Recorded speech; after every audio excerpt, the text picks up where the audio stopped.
साधक परिवार आपको दिखाए सच का आईना।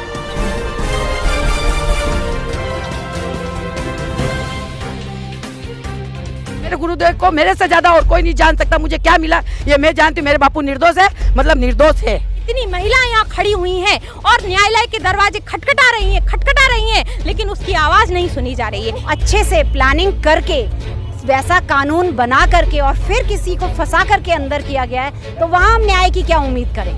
ये बिल्कुल झूठा आरोप है उनके ऊपर, इसलिए हमारे बापूजी को जल्दी से जल्दी रिहा किया जाए। लेकिन फिर भी हम प्रशासन से बार बार प्रार्थना कर रहे हैं कि हमारी पीड़ा को समझे, हमारी आवाज को सुने। लेकिन एक लड़की के लिए न्यायपालिका अपने कान खोल सकती है और लाखों महिलाओं के लिए न्यायपालिका अपने कान नहीं खोल सकती है क्या? और बापू निर्दोष हैं, निष्कलंक है, गंगा की तरह पाक साफ हैं। जब न्याय में ही असमानता है तो हम महिलाएं कहाँ जाके न्याय की गुहार करें? किसको बोले कि हमें न्याय चाहिए? बापू जो हैं उनके लिए अब हम सबसे ऊपरली सरकार जो है परमात्मा, उसी से गुहाई मांगते हैं।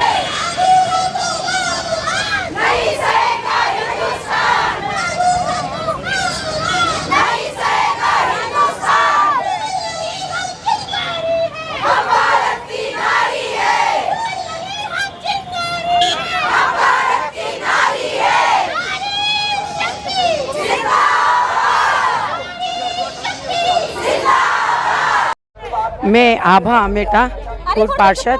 मैं बापूजी की 99 में मैंने बापूजी से मंत्र दीक्षा ली है और मेरे को जो मेरे गुरुदेव से जो मिला है उसका बखान मैं नहीं कर सकती। ये आप ये देखिए, हमारे बापूजी ने हमें क्या से क्या बना दिया। हम कहाँ थे?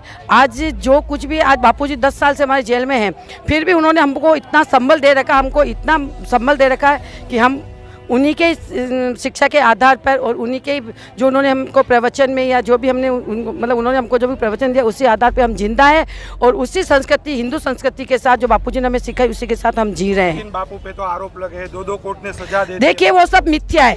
एक छोटी सी लड़की जिसका कुछ पता नहीं है, कहीं वो कहाँ उसने क्या करा है, कहाँ पे क्या किया, वो मत गणत मुझे लग रहा है। बाकी मेरे गुरुदेव से जो हमें मिल रहा है, मेरे गुरुदेव को मेरे से ज्यादा और कोई नहीं जान सकता मुझे क्या मिला। ये मैं जानती हूँ, मेरे बापू निर्दोष है, मतलब निर्दोष है। लोग बापूजी की रिहाई के लिए ज्ञापन देने आए थे। हम चाहते हैं हमारे बापूजी बाइज्जत बरी हो और जितनी जल्दी हो बापूजी की को बाहर निकालना चाहिए, क्योंकि सारे साधक परिवार, सारी बहनें, ये इतनी बहनें होने के बाद क्या एक छोटी सी लड़की के साथ में इस तरह का हो सकता है? ये बिल्कुल झूठा आरोप है उनके ऊपर, इसलिए हमारे बापूजी को जल्दी से जल्दी रिहा किया जाए। जो बापू सत्संग में हमें 2-2 महीने, 3-3 महीने, उसके बाद 6-6 महीने और साल और 5-5 साल और फिर आजीवन ब्रह्मचर्य व्रत देते थे और हम उसका पालन करने में सक्षम हुए। मानव होते हुए भी हम दोनों पति पत्नी सक्षम हुए और हम आज 25 साल से ब्रह्मचर्य का पालन कर रहे हैं। तो क्या जो ब्रह्मचर्य की शिक्षा देगा वो स्वयं ऐसा कहेगा? मोहम्मद साहब ने पहले गुड़ छोड़ा, उसके बाद कहा कि गुड़ छोड़ना चाहिए। तो जो स्वयं ब्रह्मचारी है और ब्रह्मचर्य व्रत जिसने ले लिया है, वही तो दूसरों को प्रेरणा दे करके, उनकी शक्ति दे करके हमको ब्रह्मचर्य पालन करवा रहे हैं। हम कैसे इन्हों के झूठे अपवादों का विश्वास करते हुए हम बापू को जेल में देख सकते हैं? एक बात और कहूंगी, मेरे बापू जेल में कभी नहीं हो सकते। ईंट पत्थर की दीवारें, चूने की पत्थर की दीवारें, लोहे की सलाखें बापू को बंद नहीं कर सकती है। बापू विश्वव्यापी ब्रह्म ज्ञानी संत है और प्रत्येक के दिल दिमाग में बसे हुए हैं। साथ भी सुशीला दीदी है। दीदी क्या कहोगे? बड़े बड़े अपराधी 10 साल में छूट गए। संत आसाराम जी बापू की बात की जाए तो 10 साल में एक दिन तो छोड़ो, 1 मिनट तक की उनको राहत नहीं मिल रही है। देखिए, न्याय और छोड़ने की बात तब आती है जब सच में कोई अपराधी हो और उसे अंदर किया गया हो और अन्याय हो रहा हो। लेकिन यहाँ तो ये षड्यंत्र है। अच्छे से प्लानिंग करके वैसा कानून बना करके और फिर किसी को फंसा करके अंदर किया गया है, तो वहाँ हम न्याय की क्या उम्मीद करें। लेकिन फिर भी हम प्रशासन से बार बार प्रार्थना कर रहे हैं कि हमारी पीड़ा को समझे, हमारी आवाज़ को सुने। क्योंकि अगर किसी के माता पिता को अंदर किया गया, उस पर क्या बीतती है। हमारे लिए हमारे बापू हमारे माता पिता से बढ़ कर के हैं, क्योंकि वो हमारे सच्चे माता पिता हैं। तो संतों को अंदर करने के पीछे कारण यही है कि लोग सनातन संस्कृति को मिटाना चाहते हैं। उनको खाली बापू से नहीं है। बापू क्योंकि सर्वश्रेष्ठ संत थे, संत शिरोमणि थे, इसलिए उनको अंदर किया गया कि उनको देख करके छोटे छोटे संत अपने आप चुप हो जाएं। और मुख्यतः इसके पीछे कारण है कि जो लोग कन्वर्जन कर रहे थे। क्रिश्चियन मिशनरियाँ जो हमारे देश में जगह जगह पर आकर के लोगों को लालच देकर, प्रलोभन देकर और उनको क्रिश्चियन बना रही हैं। और गुरुदेव ने घर वापसी का कार्यक्रम कराया कि लोग जो हैं सनातन संस्कृति की तरफ वापस मुड़े।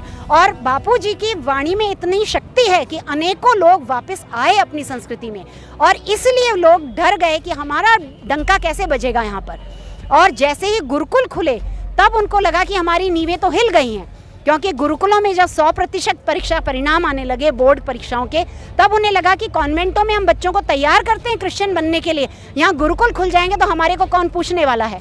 और इसलिए उन्होंने अंतर्राष्ट्रीय षड्यंत्र करके गुरुदेव को अंदर फंसाया है। क्या कारण है कि एक लड़की ने आरोप लगाया, बापू पिछले 10 सालों से जोधपुर की जेल में, 2 कोर्ट ने सजा दे दी, उसके बाद देख रहे काफी भारी संख्या में यहाँ महिलाएं आई है बापू के समर्थन में। बापू से क्या मिला है वो तो जिसको मिला है वही जानता है। और बापू ने हमको शाश्वत दिया है, हमें बताया कि मनुष्य जन्म क्यों मिला है। नहीं तो लोग 80-90 साल जी जाते हैं, उन्हें पता ही नहीं होता कि मनुष्य जन्म किस लिए है, अपने आत्मस्वरूप को जानने के लिए है। और बापू के पास तो कोई भी आएगा और आएगा, क्योंकि उसने शाश्वत पाया है, यहाँ से सच्चा ज्ञान पाया है। और बापू निर्दोष हैं, निष्कलंक हैं, गंगा की तरह पाक साफ हैं। और जो भी व्यक्ति बापू से एक बार आकर मिल लिया है वो कभी भी षड्यंत्र में नहीं फंस सकता। बापू जो हैं उनके लिए अब हम सबसे ऊपरली सरकार जो है परमात्मा, उसी से गुहाई मांगते हैं। और फिर भी उम्मीद करते हैं कि हाई कोर्ट और सुप्रीम कोर्ट न्याय करेगा और करेगा। मतलब आएंगे बापू फिर से भक्तों के बीच? बापू आएंगे और आएंगे। बापू हमारे बीच है, बापू हमारे बीच में ही है, बापू हमारे बीच में ही है। भले ही वो जेल की सलाखों में, पर हमारे बीच में, हमारे जेल मंदिर में विराजमान है बापू। क्या कहोगे जो आरोप लग रहे हैं बापू पर? देखिए, मेरा नाम रिंकू भाटिया है, मैं उदयपुर के रहने वाली हूँ। एक लड़की की आवाज़ को न्यायालय ने सुना। आज यहाँ हजारों लाखों लड़कियां जो खड़ी हैं, महिलाएं खड़ी हैं, क्या उनकी आवाज़ नहीं सुनाई जा रही है? हम न्यायपालिका के दरवाजे खटखटा रहे हैं, लेकिन एक लड़की के लिए न्यायपालिका अपने कान खोल सकती है और लाखों महिलाओं के लिए न्यायपालिका अपने कान नहीं खोल सकती है क्या? जब बापू पर उस लड़की ने आरोप लगाया, उसके बाद कितने नेताओं पर, अभिनेताओं पर आरोप लगे और वो आज आराम से घूम रहे हैं। लेकिन एक निर्दोष संत को जेल में भेजा गया, उनकी उम्र का ध्यान न रखा गया, जानलेवा बीमारियों का ध्यान न रखा गया। बापू पे जो आरोप लगे हैं ना, अगर उन्हें अच्छे से एनालिसिस किया जाए तो वो पूर्णतः फोगस हैं।